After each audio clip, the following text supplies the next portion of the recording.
भक्तों, क्या आपने कभी गौर किया है कि कुछ घरों में पैसा आता तो है लेकिन टिकता नहीं। जैसे ही थोड़ा सा धन जमा होता है, कोई ना कोई कारण बन जाता है। भक्तों, वीडियो बहुत महत्वपूर्ण है, ध्यान से सुनना, और वह धन हाथ से निकल जाता है। वहीं दूसरी तरफ कुछ घर ऐसे भी होते हैं जहां धन धीरे धीरे इतना बढ़ने लगता है कि संभालना मुश्किल हो जाता है। सवाल यह है कि दोनों में अंतर क्या है। क्या यह सिर्फ मेहनत का फर्क है या इसके पीछे कोई अदृश्य नियम काम कर रहा है। हिंदू मान्यताओं में कहा गया है कि धन केवल कमाई से नहीं आता, वह ऊर्जा से आता है। जिस घर की ऊर्जा शुद्ध होती है वहां लक्ष्मी स्थिर होती है, और जिस घर की ऊर्जा असंतुलित होती है वहां धन आकर भी रुकता नहीं। इसी ऊर्जा संतुलन में पक्षियों की भूमिका बहुत गहरी मानी गई है। शास्त्रों में पक्षियों को केवल जीव नहीं बल्कि भाग्य और कर्म की तरंगों को ले जाने वाला माध्यम माना गया है।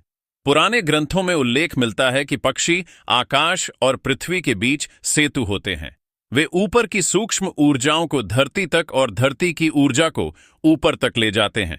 इसीलिए माना जाता है कि जिस घर के आसपास पक्षियों का आना जाना बना रहता है और जहां उन्हें श्रद्धा से भोजन दिया जाता है, वहां की धन तरंगे धीरे धीरे शुद्ध होने लगती है। पक्षियों को भोजन देना केवल दया का कार्य नहीं है, यह अन्नदान के समान माना गया है, और अन्नदान को सभी दानों में श्रेष्ठ कहा गया है। हिंदू मान्यता के अनुसार अन्न वह शक्ति है जिससे जीवन चलता है। जब हम अन्न का सम्मान करते हैं तब जीवन हमें सम्मान देता है। यही कारण है कि जिन घरों में अन्न का अपमान नहीं होता वहां अभाव टिक नहीं पाता। एक और गहरी मान्यता यह भी है कि पक्षियों को भोजन कराना पितरों की तृप्ति से जुड़ा होता है। कहा जाता है कि जब पक्षी तृप्त होते हैं तो पितृदोष और आर्थिक रुकावटें धीरे धीरे शांत होने लगती हैं। कई लोगों ने अपने जीवन में अनुभव किया है कि नियमित रूप से पक्षियों को भोजन देने के बाद अचानक धन से जुड़े अवसर मिलने लगते हैं।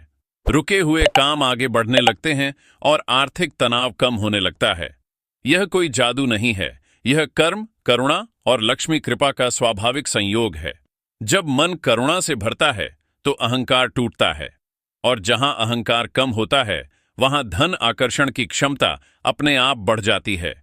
इसीलिए कहा गया है कि पक्षियों को दिया गया हर दाना किसी न किसी रूप में सौभाग्य बनकर लौटता है। अब बात करते हैं उन दो वस्तुओं की जिन्हें अगर आप सुबह के समय नियम और श्रद्धा से पक्षियों को अर्पित करते हैं तो मान्यता है कि घर में धन का प्रवाह तेज हो जाता है। ये बातें केवल सुनी सुनाई नहीं है बल्कि सदियों से चली आ रही परंपराओं और अनुभवों पर आधारित है। पहली वस्तु है साफ चावल के दाने और बाजरा। हिंदू धर्म में चावल को अन्न का राजा कहा गया है। किसी भी शुभ कार्य, पूजा या अनुष्ठान में चावल का उपयोग अनिवार्य माना गया है। चावल लक्ष्मी, समृद्धि और स्थिर धन का प्रतीक है। यह उस धन को दर्शाता है जो घर में टिकता है और पीढ़ियों तक साथ देता है। वहीं बाजरा परिश्रम, निरंतरता और जीविका का प्रतीक माना जाता है। यह उस धन का संकेत देता है जो धीरे धीरे आता है लेकिन मजबूत होता है। जब चावल और बाजरा एक साथ पक्षियों को दिया जाता है तो माना जाता है कि यह तेज धन और स्थायी धन दोनों को आकर्षित करता है। यानी वह धन जो अचानक अवसरों के रूप में आता है और वह धन जो लंबे समय तक जीवन को सुरक्षित रखता है। इस उपाय को करने का समय भी बहुत महत्वपूर्ण माना गया है। इसे हमेशा सुबह सूर्योदय के बाद करना चाहिए। धन्यवाद भक्तों, मिलते हैं अगली वीडियो में। जय श्री राधे राधे।